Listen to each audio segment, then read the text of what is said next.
Hi. இன்னைக்கு Sunday special Kerala அடை பாயசம் தாங்க. இதுக்கு அடை 100 கிராம், 50 கிராம் சவ்வரிசி, மண்டை வெல்லம் 1/4 கிலோ, கிஸ்மிஸ் முந்திரி பழம் கொஞ்சம், நெய் கொஞ்சம், தேங்காய் அரை முடி, ஏலக்காய் கொஞ்சம் பொடி பண்ணது. முதல்ல அடையை கொஞ்சம் ஊற வச்சு கழுவிட்டு, அதுக்கப்புறம் தேங்காவை இந்த தேங்காவை 3 தரம் பால் எடுத்து வச்சுருக்கிறேன். இதில் 3ஆம் தரம் பாலில் அடையை வேக வச்சுட்டு, சவ்வரிசியை நல்லா வேக வச்சு குக்கரில் வேக வச்சுட்டு எடுத்து வச்சுக்கிடணும். 3ஆம் தர பாலில் நல்லா வேக வச்சுட்டு, அப்புறம் 2ஆம் தர பால் ஊற்றணும்.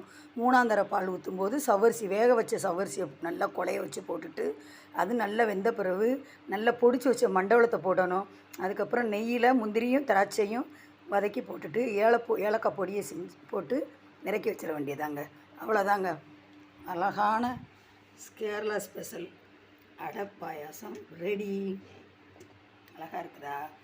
சாப்பிட்டு பாருங்கள், டேஸ்ட்டாக இருக்கும். கமெண்ட் பண்ணுங்கள், ஷேர் பண்ணுங்கள், சப்ஸ்கிரைப் பண்ணுங்கள். தேங்க்யூ.